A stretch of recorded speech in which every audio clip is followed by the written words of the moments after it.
Popcorn Twitch Rhino Shield, la.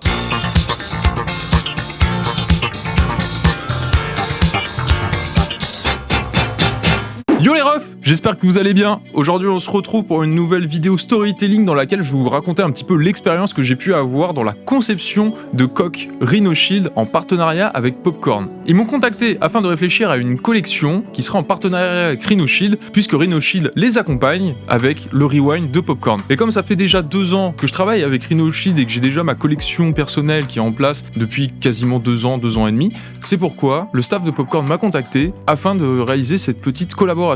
Et je sais avec Romain, qui est le directeur artistique de l'émission Popcorn, c'est lui qui s'occupe un petit peu de l'habillage de l'émission, les overlays, tous ces trucs-là, qui veille à ce que tout soit bien cohérent. Et c'est avec lui que j'ai fait ce ping-pong d'idées pour faire avancer, pour faire naître la collaboration. Je vous avoue que lorsque j'ai reçu le petit message qui me disait qu'ils étaient intéressés pour travailler avec moi afin de réaliser cette collab, je vous avoue que j'étais quand même plutôt content. J'ai vu le truc, ça fait 2 ans que... c'est quoi, l'émission existait depuis combien de temps déjà? Moi qui suivais l'émission depuis un bon moment déjà, depuis sa création, je vous avoue, ça m'a fait un petit truc et j'étais en mode ah, ça fait plaisir. Et étant donné le fait aussi que je suis sur Twitch depuis quasiment 2 ans, courant vers mi-avril dans ces eaux-là, je vous avoue que ça m'a fait un truc quoi, parce que du coup, forcément, c'est une plateforme qui me tient à cœur. C'est quand même l'émission Talk Show qui a ouvert la voie à d'autres émissions pour la suite sur Twitch et notamment beaucoup de contenu YouTube, donc j'étais hyper content qu'ils me contactent et ça m'a régalé. La demande qu'ils m'ont faite, elle a été assez similaire à ce que je pouvais déjà proposer avec mes coques Rhino Shield, c'est-à-dire qu'on peut retrouver certains modèles dans lesquels il y aura plein de dessins et en fait, ce dessin qui en intègre plein d'autres, en fait, littéralement, c'est comme un espèce de pattern. Et l'avantage de travailler avec ce genre de dessin, c'est qu'une fois que tu as ton pattern qui est prêt, tu peux l'utiliser une première fois pour un motif, mais ensuite, tu peux te servir de chaque élément individuellement pour créer d'autres motifs. Et donc c'est comme ça qu'on peut penser une collection notamment et avoir une collection assez globale et avoir une cohérence assez intéressante. On a un produit qui va regrouper tout l'ensemble, on va peut-être dire que c'est le produit phare, et puis après, on va avoir chaque déclinaison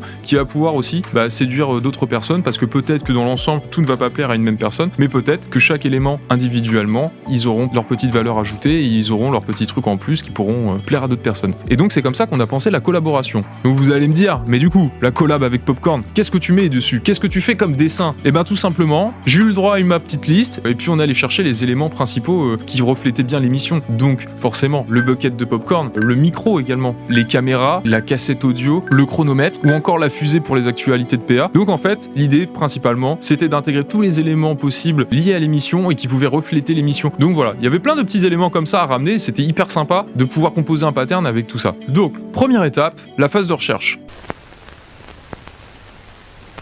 Pour la phase de recherche, je vous ai cité un petit peu les éléments, le bucket de Popcorn, la fusée des actus de PA, la cassette de magnéto, etc. En fait, une fois qu'on avait cette liste-là, moi, tout simplement, ce qu'il a fallu que je fasse, c'est que je commençais à penser tout ça. Et comment j'ai pensé tout ça? En fait, je me suis dit, je vais faire un croquis et je vais le penser un peu comme une planche tatou. En général, quand je réfléchis à des motifs que je vais intégrer pour faire un espèce de pattern, en fait, ça va avoir une fonction au-delà de juste dessiner des petits motifs individuels. En fait, dans la globalité, ça doit avoir un caractère ornemental. Ça doit faire partie d'un espèce de tout qui fonctionne ensemble. Et pour ça, j'ai pensé mon petit croquis. J'ai ramené le logo au centre que j'ai retravaillé un petit peu en lui mettant un peu plus de 3D et de manière à ce qu'il ressorte mieux et qu'il soit un peu plus vivant. J'ai ramené forcément la caméra, le micro, les buckets, le chrono, le petit logo du rewind de Twitch et notamment aussi forcément de la petite typo japonaise parce que j'y ai intégré aussi des éléments de mon univers pour arriver à ce résultat où j'ai un espèce de format carré dans lequel j'ai tous mes éléments qui se complètent bien. En fait, ce que j'ai fait auparavant, c'est que sur ordinateur, je suis allé chercher des images de chaque et j'ai commencé à les imbriquer dedans pour trouver une espèce de composition. Et là, je me disais, ah tiens, c'est pas mal, cette caméra-là, comme ça, dans cet angle-là, elle peut bien fonctionner. Donc ça, c'est pour ma composition. Voilà. Donc j'intègre tout dans un espèce de cadre, et puis à partir de là, je remplis. Une fois que j'ai placé mes gros éléments dans mon cadre, je peux commencer à placer des plus petits éléments. Donc c'est pour ça qu'on a plus des popcorn, le chronomètre, la lightbox, les petits éléments comme ça qu'on va pouvoir placer. Des petits logos, la petite typo popcorn en haut à gauche, l'heure du rewind de Twitch, tout ça. À partir de ça, on commence à avoir quelque chose qui match plutôt bien, et là, il reste plus qu'à peaufiner un petit peu, laisser le même espace entre tous les éléments, et une fois que ça s'est réglé, on peut ensuite passer à l'ancrage.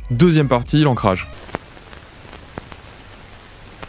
Donc mon croquis était fait, je l'ai scanné, je l'ai mis sur ordinateur, j'ai fait un Canva qui devait faire entre 3 et 4000 pixels, et puis à partir de là, j'ai pu commencer mon ancrage. Pour faire l'ancrage dans Photoshop, je me sers toujours du même brush. C'est le brush de Photoshop classique, le premier, celui sur lequel avec ma tablette, il y a juste la sensibilité de la tablette qui va venir jouer avec l'épaisseur du trait. Donc rien de très compliqué. Et en fait, à partir de là, je commence et j'encre, je commence par faire mes contours, je remplis mes zones pour faire des ombrages. Comme ça, je vais avoir des ombrages durs, c'est des ombrages qui vont créer beaucoup de contraste, et si j'ai besoin de ramener des valeurs intermédiaires, et ben là, je vais pouvoir venir jouer jouer avec d'autres brushes, notamment des trames. Alors pour ce dessin-là, j'ai utilisé des trames comme les trames manga en petits points et également des trames avec des lignes en diagonale qui là permettaient de ramener un effet un peu plus vintage. Notamment c'est là ce qu'on peut retrouver sur le logo Popcorn. Ça permet d'avoir un petit côté un peu plus ancien, un peu plus matiré. Ça permet de jouer avec différentes textures, ce qui va être intéressant parce que comme on est très limité en nombre de couleurs, on doit respecter la charte graphique de Popcorn et qu'en plus on est sur des coques de téléphone, donc c'est plus intéressant d'avoir quelque chose qui est sobre et qui est efficace visuellement. Il faut pouvoir jouer sur ces matières et sur ces textures, ça va être hyper important. Une fois que l'ancrage de tous mes éléments est réalisé et qu'il est terminé, on peut passer à la couleur. Donc la dernière partie, c'est la couleur.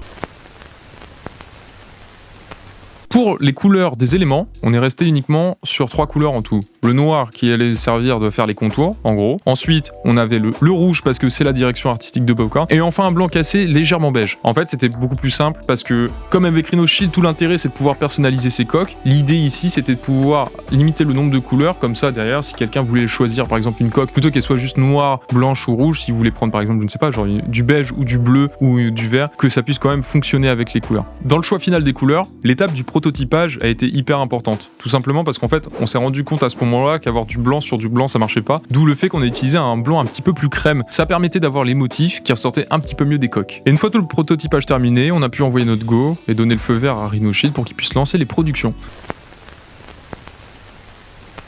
Pour vous situer un petit peu en termes de durée et de temps que ça peut durer ce projet, j'ai envie de vous dire, j'ai été contacté, le temps que le projet se goupille un petit peu mieux, il s'écoule environ une dizaine de jours. Et à partir du moment où Romain il me donne son go, il me dit vas-y, let's go, tu peux dessiner. Ça a dû me prendre environ, on va dire 3 jours à temps plein, mais on va dire étalé sur une bonne semaine. Donc voilà, c'est un projet qui s'est fait assez vite. En vrai, de la phase de prise de contact, la création, la réalisation, le prototypage et les échanges, tout ça, en vrai on va dire on était sur un bon petit mois. Donc en vrai c'est un projet qui a été plutôt rapide parce que c'est assez rare d'avoir des projets où t'as non seulement t'as un ping-pong, t'as un échange qui se fait entre deux interlocuteurs, donc t'as des retours à faire, t'as des modifications, et en plus de ça, après, où t'as une phase de le prototype là il est bien, mais à mon avis sur la couleur là on n'est pas parfait, donc il faudrait refaire plutôt comme ça. Et en fait sur le deuxième coup c'était bon. Un mois en tout, et pour tout ça a été plutôt rapide. Sachant qu'en parallèle de ça, moi j'étais déjà en déplacement, je faisais déjà des allers-retours, je passais entre deux holos, tout ça pour faire, vous savez, les fameux néons mannequin écho de Joyka. Donc il y avait pas mal de trucs qui se goupillaient en même temps, et du coup ça a été hyper pratique parce que le projet, comme il n'a pas été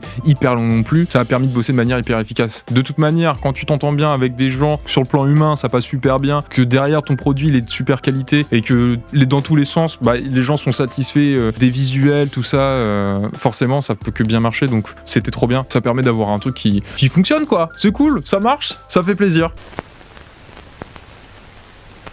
Si vous êtes un créateur de contenu, que vous êtes un graphiste, illustrateur ou que vous faites n'importe quel métier, mais que vous créez des choses, en fait, tout simplement ici, ce qui s'est passé, c'est qu'il y a eu il y a eu deux rémunérations bien distinctes. C'est qu'il y a eu une rémunération pour la partie exécution du projet, donc tout ce qui concernait la création, donc toute la partie réflexion, création et exécution, donc le fait de dessiner, de faire les modifications qui m'étaient demandées, les retours, le changement de couleur quand c'était le prototypage, tout ça, et la préparation des fichiers, bien sûr, à la fin. Et à côté de ça, la deuxième partie de la rémunération qui était plutôt par rapport à la cession des droits, qui là correspondait par exemple si la licence d'utilisation des visuels s'étend sur 1 an, 2 ans, 3 ans, etc. Ça c'est des choses qu'il faut mettre en place et qu'après on peut reconduire par la suite si les deux parties ont envie. Voilà, c'est tout. Une fois les coques terminées, il a fallu présenter le process de réalisation des coques. C'est pour ça que Domingo m'a invité à l'émission, ça devait être le 14 septembre, et que j'ai pu servir de petit fil rouge en fait pendant toute l'émission, pendant laquelle j'ai pu montrer un petit peu mon travail, comme j'ai pu montrer un petit peu ma façon de faire, présenter les différentes étapes surtout de la réalisation des coques. Donc là, je vous explique pas, j'étais au max. J'ai pas fait le fou, hein, clairement, je suis arrivé sur place, trop bien reçu, trop bien accueilli, incroyable. Et puis à un moment, tu te retrouves à manger un grec entre des mecs que tu regardes sur internet depuis 2 ou 3 ans là. C'était hyper impressionnant d'arriver sur place et de voir tous ces gens. En fait, on se rend pas compte, mais en fait, derrière une émission, il y a énormément de gens, que ce soit en régie, que ce soit en plateau, les caméras, le staff de Popcorn qui est là lui aussi pour veiller à ce que tout fonctionne bien, à ce que tel overlay à tel moment va fonctionner et ce qu'il passe. Incroyable, incroyable. C'était vraiment une expérience folle. C'était génial de voir ça et je suis très très content du coup d'avoir pu faire partie de ce petit projet avec Popcorn, avec l'aide de mon ami Romain Debarge, donc à la direction artistique de Popcorn. Je me suis régalé à faire ces petits dessins pour les coques avec Rhino Shield. Je bossais déjà avec eux, donc ça a été d'autant plus facile parce que je comprenais déjà bien le médium, je comprenais déjà un petit peu comment les coques étaient faites, comment sont les matériaux, tout ça. Donc forcément, ça m'a facilité la tâche de connaître déjà ça. Et alors en plus, le faire pour Popcorn, alors là les gars, la collab, c'est bon, c'était parti quoi. C'est comme ça quoi quand j'ai vu le brief de toute façon la première fois.